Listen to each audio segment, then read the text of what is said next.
নমস্কাৰ অতি মৰমৰ ছাত্ৰ ছাত্ৰীসকল, তোমালোক সকলোকে ইউটিউব চেনেল লাৰ্নিং পইণ্ট আছামৰ অন্য এটা নতুন ভিডিঅ'লৈ স্বাগতম জনাইছো।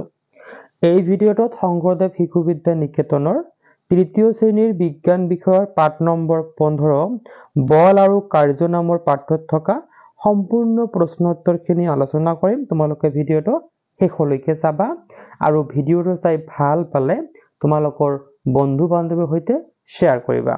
আহাচোন দেৰি নকৰি ভিডিঅ'টো আৰম্ভ কৰো।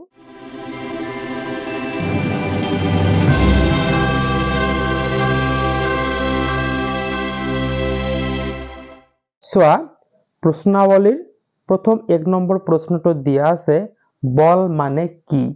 তোমালোকে উত্তৰত লিখিবা যাৰ প্ৰয়োগৰ দ্বাৰা ঠেলা টনা লঠিয়াই দিয়া বেটেৰে বল মাৰি পঠিওৱা আদি কামবোৰ কৰা হয় তাকে বল বুলি কোৱা হয়। ইয়াৰ পিছত 2 নম্বৰ প্ৰশ্নটো দিয়া আছে মানুহে কিহৰ সহায়ত বল প্ৰয়োগ কৰে? তোমালোকে উত্তৰত লিখিবা মানুহে মাংসপেশীৰ সহায়ত বল প্ৰয়োগ কৰে।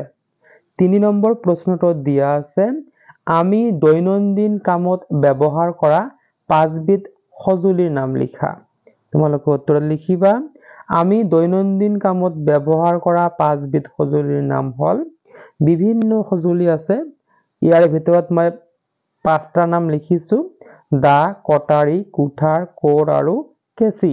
তোমালোকে আৰু ইয়াৰ উপৰিও বিভিন্ন সঁজুলিৰ নাম লিখিব পাৰিবা। ঠিক আছে। ইয়াৰ পিছত 4 নম্বৰ প্ৰশ্নটো দিয়া আছে মাধ্যাকৰ্ষণ বল কি? এই বল কোনে আৱিষ্কাৰ কৰিছিল? উত্তৰত তোমালোকে লিখিবা পৃথিৱীয়ে নিজৰ গালৈ টনা বলকে মাধ্যাকৰ্ষণিক বল বা মাধ্যাকৰ্ষণ বল বোলে। এই বল ছাৰ আইজাক নিউটনে আৱিষ্কাৰ কৰিছিল। ইয়াৰ পিছত 5 নম্বৰ প্ৰশ্নটো দিয়া আছে চুম্বক বল কি বা চুম্বকীয় বল কি?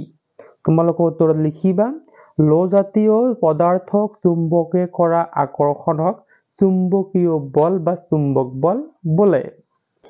ইয়াৰ পিছত 6 নম্বৰ প্ৰশ্নটো দিয়া আছে পকী দেৱাল এখন তুমি জোৰেৰে ঠেলি দিলে কাৰ্য কৰা হ'বনে? উত্তৰ হ'ব নহ'ব। ইয়াৰ পিছত 7 নম্বৰ প্ৰশ্নটো দিয়া আছে প্ৰাকৃতিক বল কেই প্ৰকাৰৰ আৰু কি কি? তোমালোকে উত্তৰত লিখিবা প্ৰাকৃতিক বল 3 প্ৰকাৰৰ মাধ্যাকৰ্ষণ বল, চুম্বকীয় বল আৰু বৈদ্যুতিক বল। ইয়াৰ পিছত 8 নম্বৰ প্ৰশ্নটো দিয়া আছে যন্ত্ৰ কাক বোলে উদাহৰণ দি লিখা। তোমালোকে উত্তৰত লিখিবা যি আহিলাৰ সহায়ত কম শাৰীৰিক বল প্ৰয়োগ কৰি অধিক কাম কৰিব পাৰি তাকে যন্ত্ৰ বোলে, যেনে ৰেলগাড়ী, মটৰ গাড়ী, জাহাজ আদি।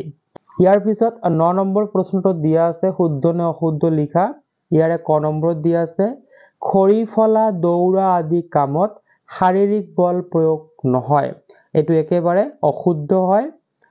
খ নম্বৰত দিয়া আছে মাধ্যাকৰ্ষণ বলৰ বাবে বস্তুৰ ওজন পোৱা যায়। এইটো শুদ্ধ। গ নম্বৰত দিয়া আছে মটৰ গাড়ী, ৰেল গাড়ী আদি শাৰীৰিক বলৰ সহায়ত চলোৱা হয়। এইটো একেবাৰে অশুদ্ধ। ঘ নম্বৰত দিয়া আছে বিজুলী বলেৰে কোনো কাম কৰিব নোৱাৰি। এইটো অশুদ্ধ। ও নম্বৰত দিয়া আছে চন্দ্ৰ, সূৰ্য আদিৰো আকৰ্ষণ বল আছে। এইটো শুদ্ধ। তো মৰমৰ ছাত্ৰ ছাত্ৰীসকল আজিৰ এই ভিডিঅ'টো ইয়াতে সমাপ্ত কৰিছো। ভিডিঅ'টো শেষলৈকে চোৱাৰ বাবে ধন্যবাদ।